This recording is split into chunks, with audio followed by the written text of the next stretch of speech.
सुनने वाले सभी साथियों को मेरा स्नेह भरा नमस्कार। मैं हूं डॉक्टर मेघना शर्मा। श्रोताओं, आज हम सभी शहर के कुछ चर्चित कवियों के साथ हाजिर हैं और लेकर आ रहे हैं एक सत्र कविता पाठ का। आइए आपको रूबरू करवा दूं आज के कवियों के साथ। सबसे पहले डॉक्टर जिया उल हसन कादरी हमारे साथ हैं। मेरे साथ हैं शंकर सिंह जी राजपुरोहित और मेरे साथ हैं नवनीत पांडे जी।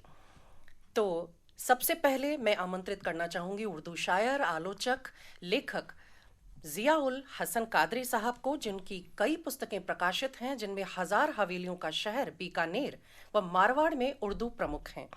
आप पर्यटन लेखक संघ के माध्यम से काव्य गोष्ठियां निरंतर आयोजित करवाते रहे हैं।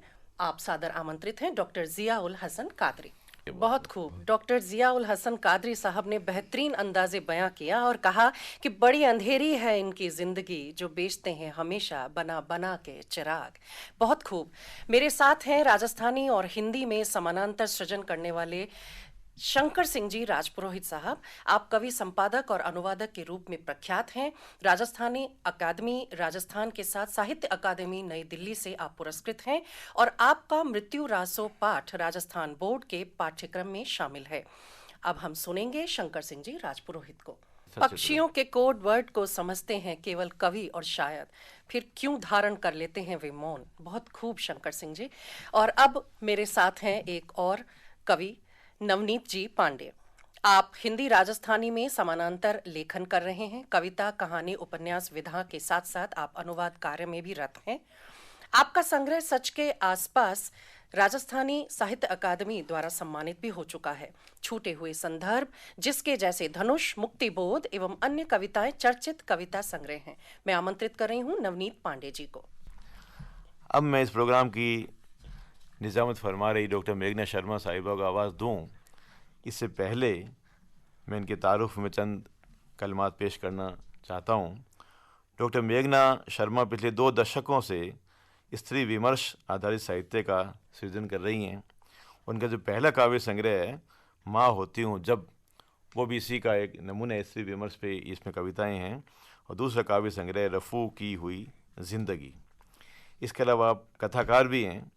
इनको शंभू शेखर सक्सेना विशिष्ट साहित्य सम्मान से नवाजा जा चुका है और इनकी कथा संग्रह का नाम है रिश्तों की वसीयत। इस वक्त आप महाराजा गंगा सिंह विश्वविद्यालय बीकानेर में के इतिहास विभाग में इतिहास की प्रोफेसर हैं। तो मैं आवाज़ दे रहा हूँ डॉक्टर मेघना शर्मा साहिबा को कि अपना कलाम पेश करें। शुक्रिया जिया साहब।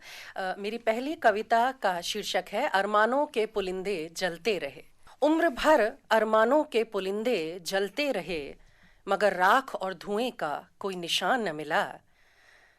मजबूर सत्य की पुरजोर पुकार को प्रमाणों की मुहर का मुकाम ना मिला। टूटते रहे, सिसकते रहे कुछ परेशान लम्हे।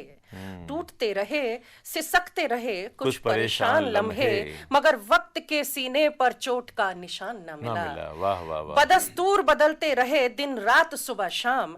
बदस्तूर बदलते रहे दिन रात सुबह शाम। एक जिंदा पल का दस्तावेजों में हिसाब ना मिला। जकड़ी हुई थी तितली भी, जकड़ी हुई थी तितली भी फूल पर मंडराती। मकरंद की एक बूंद का नामो निशान न मिला।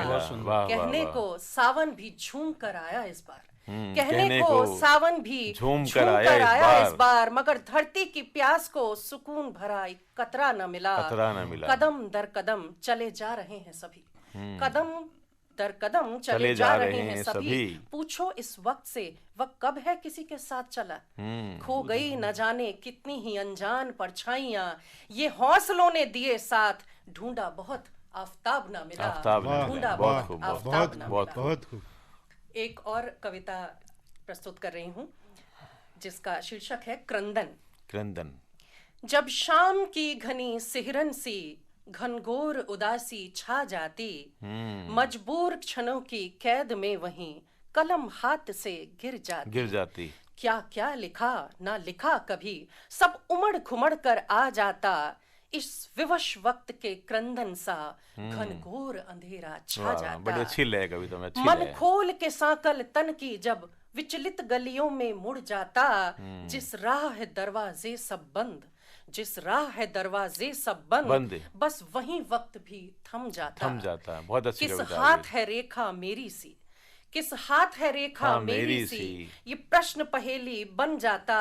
या चले चली हूँ राह जुदा, या चले चली हूँ राह जुदा, जिस और मुसाफिर गुम जाता। सपनों की बैसाखी भी अब तन छोड़ चली मन हिल जाता। क्या कविता, बहुत अच्छी कविता है, बहुत जब अच्छी शाम कविता है। की घनी सिहरन सी बहुत अच्छी घनघोर कविता है। उदासी छा जाती, मजबूर क्षणों की कैद में वहीं कलम हाथ से गिर जाती। बहुत अच्छा, बहुत अच्छा। कैसा क्रंदन है चहुं ओर, कैसा क्रंदन है चहुं ओर, क्या क्या बयार में घुल जाता। नैनों का क्रंदन गीला था, नैनों का क्रंदन गीला था, अब शुष्क रात में ढल जाता। गलियों के मुहाने डोल फिर एक राह से नहीं मिल पाता। कितने कदमों का जीवन है, कितने कदमों का जीवन है, संबल का वट भी हिल जाता। वाह, वाह, जब वाह। शाम की घनी सिहरन सी घनघोर उदासी छा जाती, वाह, वाह, वाह। मजबूर क्षणों की कैद में वहीं कलम हाथ से गिर जाती। ये रही नियति क्रंदन की, खामोश ख्वाब सा जी जाता।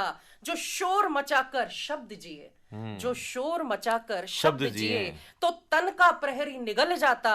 वाह वाह। घोर अंधेरा छाने को है, हर किरण का साया छिप जाता। मेरी पलकों में शुष्क सा नया क्रंदन हर रोज उभर आता, क्रंदन हर रोज उभर आता, क्रंदन हर रोज उभर आता। और कविता पाठ के अगले चरण में एक बार पुनः आमंत्रित करूंगी जिया हसन कादरी साहब को कि वे अपनी कविता प्रस्तुत करें।